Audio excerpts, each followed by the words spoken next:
Trish here. He's got to tell you guys some stories about our country and how it became so awesome. So awesome. I like that. That's a good lead-in. All right. My name is Dave Goodrich. April 19th, 1775 is when the shot heard round the world was fired. That was the day that's most important for our history because April 18th, there was no American history. There was no America. It wasn't until April 19th that our history began. And I'll give you a quick rundown before we get to the stories, so try to keep up, pay attention. April 19th, 1775, the governor of Massachusetts, General Thomas Gage, sent out 700 troops to Concord. He was going to Concord to take supplies from the Minutemen, who they were afraid were going to start a rebellion against King George. He sent these troops out to Concord to capture these supplies, and the Minutemen along the way saw this happening, and they decided, no, not this time. You're not taking anything that don't belong to you. And they started assembling. By the time Gage got his troops under the command of Colonel Smith, try to keep up with the names, got to Lexington Green, the Minutemen were waiting for him. And when that happened, the troops interfered with the Minutemen. They both exchanged some shots, and that's when the first shots were fired. They went on to Concord, exchanged some more shots at a place called the North Bridge.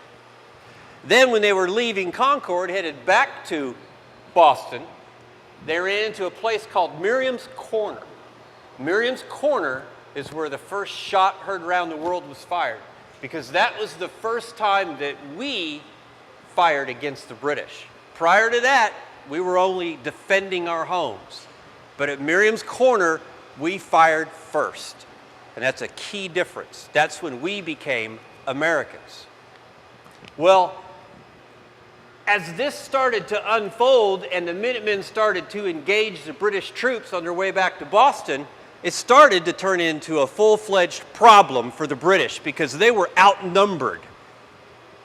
They were fighting their way back. And by the time they made it back to Lexington, the men were exhausted. They were ready to throw down their muskets and abandon the whole endeavor and run back to Boston, fear for their lives from these Minutemen, these farmers and shopkeepers. But luckily they were rescued by, and this is a good long name, it'll make you understand the problem with the British Crown. The Right Honorable Lord Hugh Percy, 2nd Duke of Northumberland. Now imagine putting that on your name tag when you go to school. He rescued those troops with another 700 British, and they fought their way back to Boston. By that time, they were utterly defeated by those first Americans. Now, why that's important is because they thought they could run roughshod over the country, take all the cannon, take all the guns, take all the powder, and force all these colonists to King George's will. And by the time they made it back to Boston, they realized it was not going to be that easy. In fact, General Percy, wrote back to London and he said, anyone who thinks that this is an unruly mob is sadly mistaken, because they have men amongst them who know very well what they are about. They discovered that the colonists were not going to be pushovers. And that leads us to some of the stories about the people who were colonists at the time, those first Americans. So I picked two people out to talk to you about tonight, the oldest that we know about and the youngest. The oldest was Captain Samuel Whittemore. Captain Samuel Whittemore was born in 1695 in England. Captain Samuel Whittemore, immediately as he came of age, joined the Army, because that was the best opportunity for someone that wasn't born to wealth and means to get ahead in the world. And he joined the King's Royal Dragoons. Now the Royal Dragoons, if you see movies where they have the old battles, you got their red coats and they're marching along with their muskets and they stop and they shoot, and the other guys in whatever color coat they have shoot back. And then when the battle starts to get pitched, and all of a sudden you see guys on horses come swooping down into the battlefield. Those are dragoons. They were tough fighters, well known for being tough fighters. Captain Samuel Whittemore was a dragoon. He came to America in 1745 to fight what we call King George's War, or the War of Austrian Succession. It's a big mess with these royal families in Europe. But he came over here to capture Fort Louisbourg in Canada from the French. And he did. And he liked it so well in America after being here for 5-10 years that he got out of the army and he bought a little farm in Massachusetts at a place called Menotomy. And he settled down. He had, I don't know, it was like 5 sons and 3 daughters, 2 different wives. His first wife died. And he was living the life of a gentleman farmer in Massachusetts. And then a war started. We call it the French and Indian War. Everyone else calls it the 7 Years' War. Samuel Whittemore was never afraid of fighting. He was a Royal Dragoon, so he volunteered. And he joined a colonial regiment. And he went again to Canada to capture Fort Louisbourg. And then when he was done there, they went on to capture Quebec. When that war was over, he came home. They brought with him a French cavalry saber, very fancy, ornate French cavalry saber. And he treasured it all his life. And when they asked him, said, "Sam, where'd you get that beautiful saber?" And the only answer he would give was, "The previous owner died suddenly." He had that saber. So he'd been to war twice. By now he's in his late 60s. And then another war starts up. It was the first of the Indian Wars in America. It was called Pontiac's War. And he joined a colonial militia unit and he went off to fight in Pontiac's War. And when he came back from that war, he had a brace of pistols. I love that name, brace of pistols. It's not a pair of pistols if you have 2. Pair is what you have when you got socks and underwear. Those are pairs. Pistols come in braces. And he had a fine brace of gentlemen's pistols. And when he was asked where he got those, it was the same as the sword. The previous owner died suddenly. Well, by this time, he's getting pretty old in his years. His kids are running the farm. So you can imagine his surprise when on April 19th, he wakes up in the morning and he sees that Colonel Smith is marching 700 men down the road. 700 British soldiers are marching down the road towards Concord. And he thinks about it and he knows, well, something's going on, but British soldiers have marched around before, so he didn't think anything of it. Then later in the afternoon, 700 more soldiers come marching down the road under Percy. And he knows then something's wrong because they don't send reinforcements when things are going well. As he's back at his house and he's putting all these things together, word comes that there's been shots fired at Lexington. And he knows something's going on now. Then word comes that there were shots fired at Concord. Sam knows they're going to come back. And sure enough, a few hours later, the local militia from Menotomy come to Sam's door and they tell him the British are retreating back through Menotomy towards Boston and they're getting whooped up pretty hard. They're burning homes along the way. They encourage Sam to get out of town. And the militia heads off to meet the British soldiers. Sam don't leave town. Sam's already been through 3 wars. He's not afraid of them. He's 80 years old. Sam goes to the fireplace and he gets that saber and he puts it on. He grabs that pair of pistols, brace of pistols, puts those in his belt. He grabs his musket and he walks out the front door. As he's walking down the lane, the other militia members are telling him, said, "Sam, you got to go. You got to go." Sam says, No, I'm not running. Sam finds a nice little spot in a turn in the road behind a stone wall, and he sits right there. And the militia's like, "Sam, you can't sit here by yourself." Sam's like, "Just go along, boys. I know what I'm doing." He'd been in a fight or two. And he sat there and he watched as the troops came into town and the local militia would fire shots into them and then they'd back up, reload, and do it again. And this is the same thing those soldiers have been doing ever since Concord. Just beating these British redcoats up. Sam just sits there. Sooner or later, the militia get up to him and they're like, "Come on, Sam, come on." Sam's like, I'm fine, boys.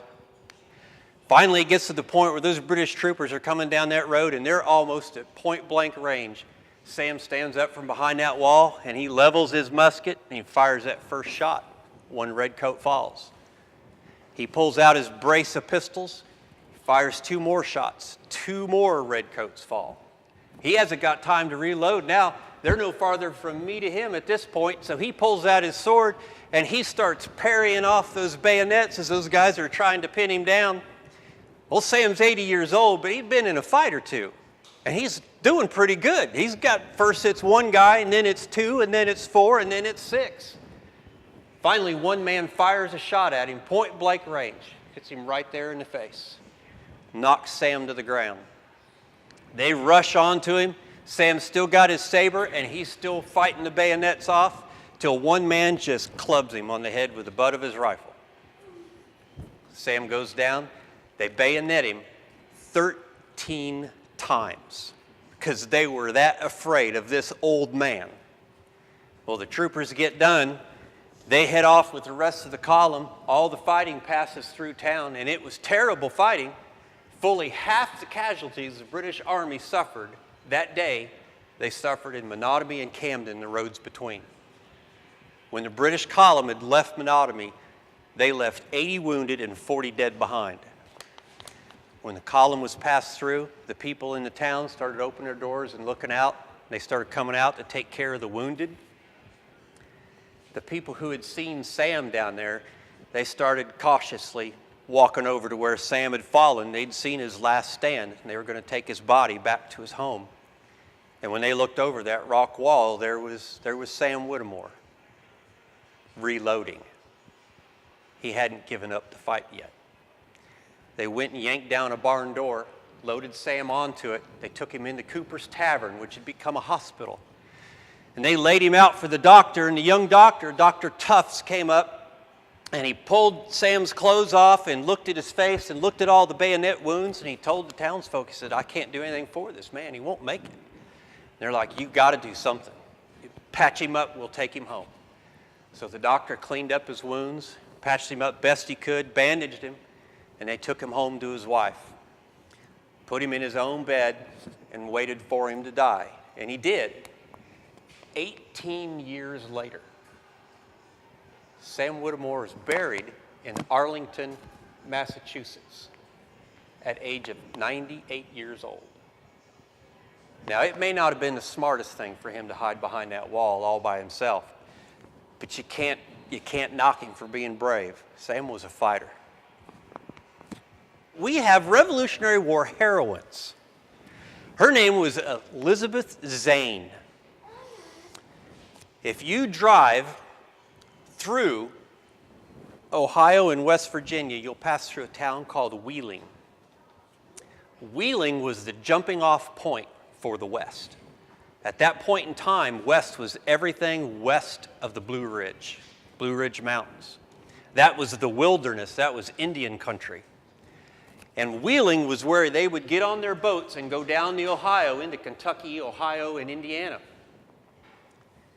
So it was an important place. It was a junction for everybody to go to the west without having to cross over the mountains because they hadn't found Cumberland Gap yet.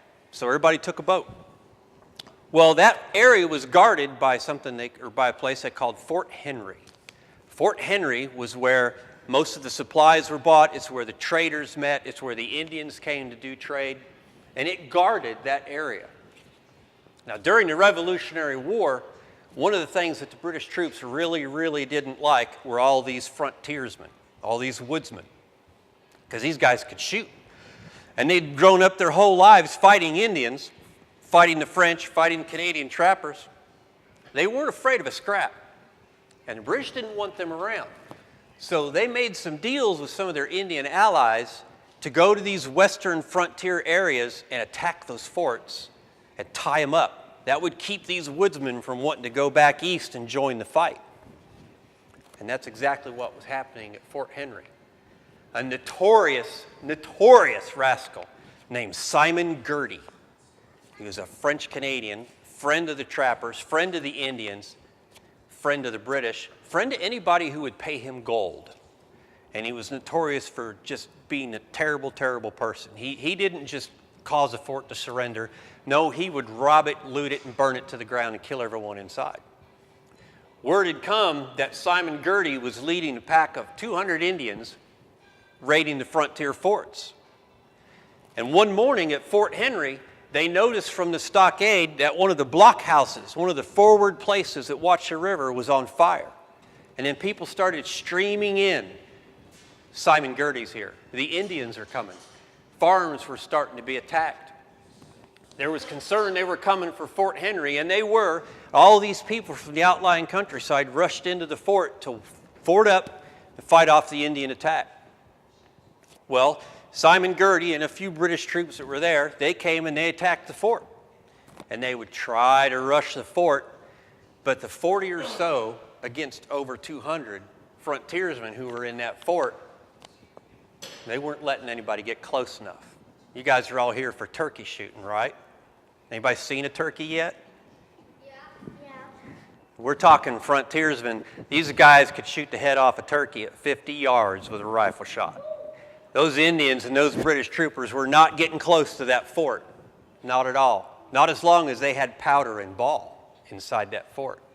And after a couple days of this siege, they realized they were running low on powder. All the women and kids were making bullets as fast as they could, and they were charging little paper cartridges with powder for the men who were fighting. But they were starting to run low on powder. So the commander of the fort turned around and looked at all the men and said, "We're running low on powder. We're going to have to surrender." Well, Elizabeth Zane's brother had 50 pounds of powder, but it was in his cabin on the other side of the wall. It was about 50, 60 yards away. So they decided, who's going to go after the powder? Knowing that the woods all around are swarming with these murderous Indians. Simon Girty's men. Two of the younger boys finally won the argument, decided one of them was going, and they're debating which one's going to go, till Elizabeth Zane, not even 16 years old, stood up and said, "I'll do it." They said, "No, sit down, little girl, you can't do it." She says, "I'll do it. Every one of you men knows there's nobody in here that can catch me in a foot race. And the men are going to be needed to fight. We can't send one of the men out there. If he gets killed, that's one less rifle we got." She goes, "I'll go." They finally agreed. She's right. Nobody could catch her. So they told everybody else in the fort what they were going to do. When they hit a quiet spot that afternoon, they eased the door open to the fort. Elizabeth Zane just quietly stepped out into the grass and just started walking nonchalantly towards her brother's cabin. She didn't look towards the Indians. She didn't rush. She didn't act like anything was wrong. She just walked nice and slow. About halfway to her brother's cabin, the men in the fort could look out into the woods and they could see there were muskets following Elizabeth every step she took.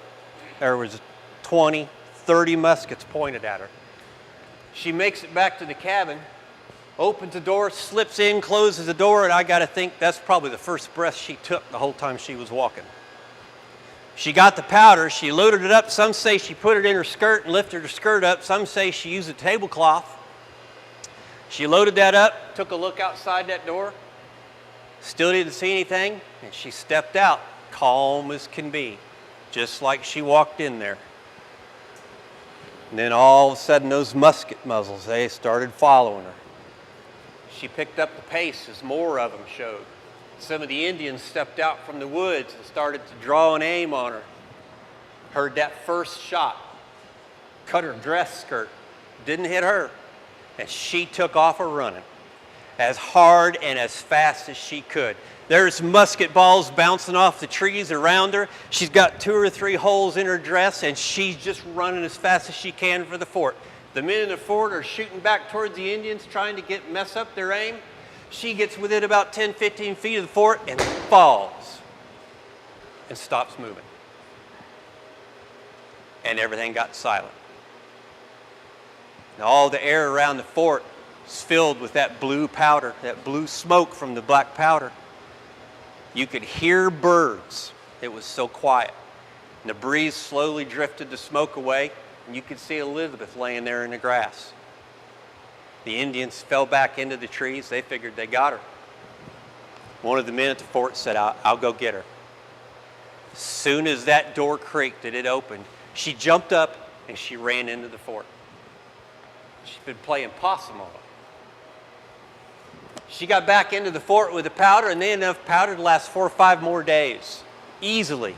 By that time, the Indians were bored with being there. They wanted to loot. They'd already been there for a couple days. They were ready to go. Simon Girty and the British colonel decided they got to move on to the next fort. They can't take Fort Henry. So they left it and they moved ahead. Because Elizabeth Zane was willing to take that risk and outrun those bullets, Fort Henry stood. That one girl did something that saved that whole part of the country and probably the lives of everybody there. 3 cheers, Elizabeth Zane, right? You don't look like you believe me.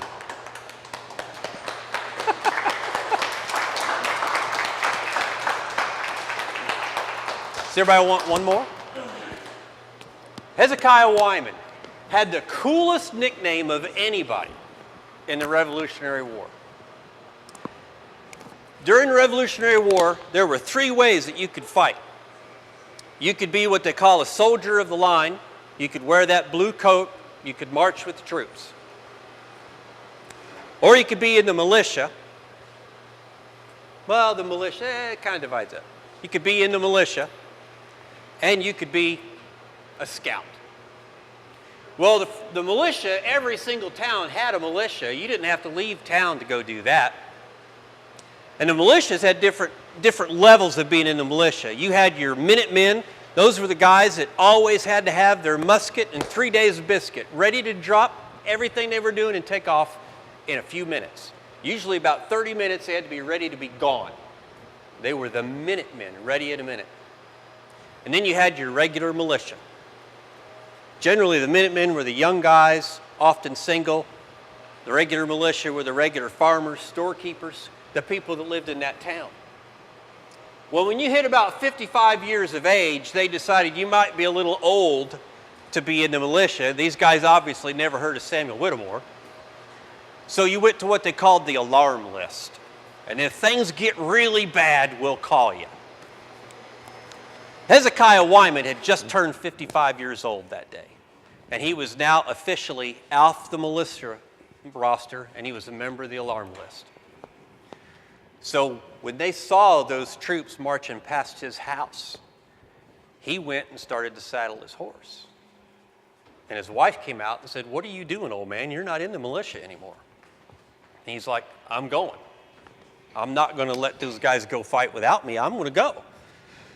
She's constantly just badgering him, trying to talk him out of leaving, joining the fight. He goes and gets his horse. It's a big, big gray mare, tall horse, a workhorse. It's not a nice little riding horse. It's what you pull your plow and pull your wagon with.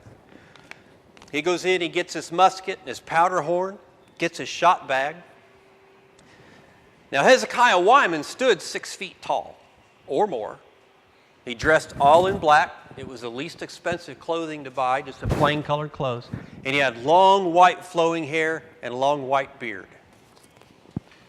Hezekiah gets back on that horse as he's got all his stuff, and he goes to head out down the road.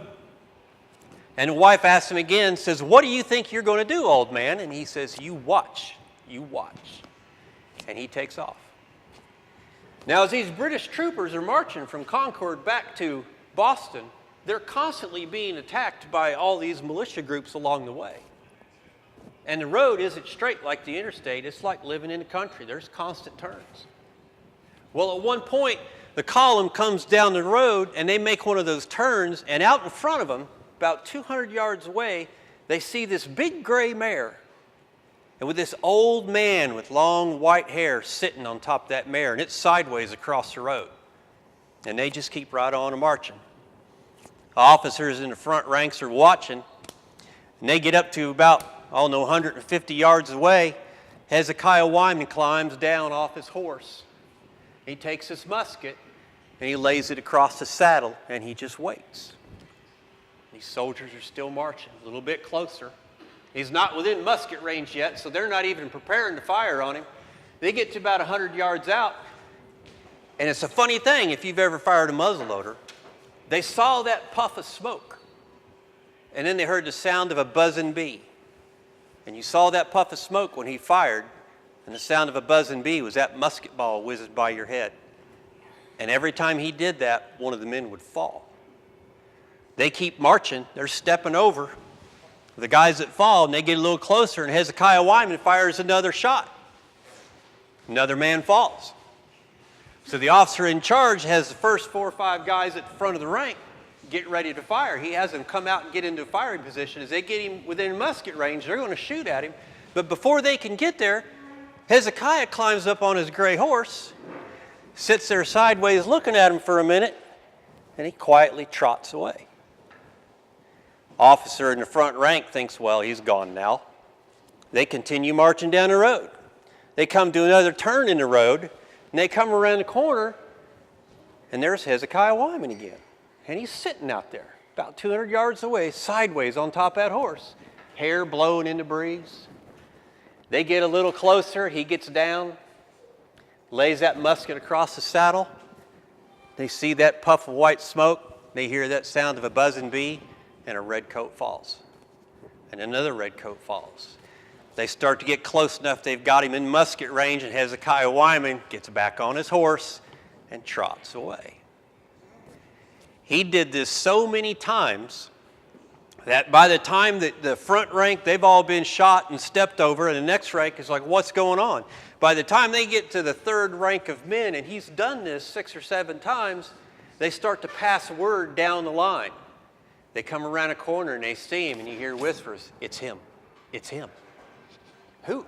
It's Death on a pale horse. Because they knew if he got down off that horse, someone was going to fall.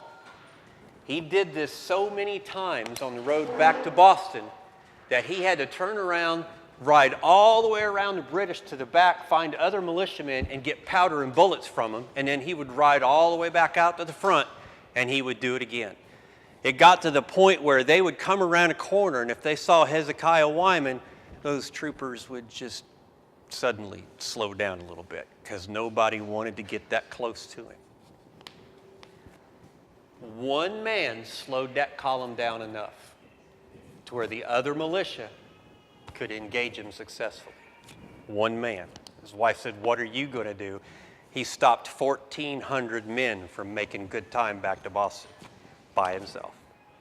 That's what one good trained shot can do. So, Death on a pale horse, Hezekiah Wyman. And if you go to Battle Road, you can see his grave marker, and you can see Samuel Whittemore's grave markers on Battle Road. They're still there. They're no real guys that haven't made this up. America is what they called this continent. And when we became the United States, after the Revolution, we first had a confederation, and then we wrote the Constitution, and all of the individual colonies, like the Massachusetts Bay Colony, all had to agree to that Constitution. And when they did, they became a state. So all of these individual states were united behind that Constitution. So we were the United States of America. And that's where our name came from. Well, thank you very much for having me. I hope you all enjoyed the stories. And if any of you guys do this again next time, hopefully I'll be back and I'll tell you some different stories. There I was, back in the wild again. And I felt right at home, where I belong. I had that feeling coming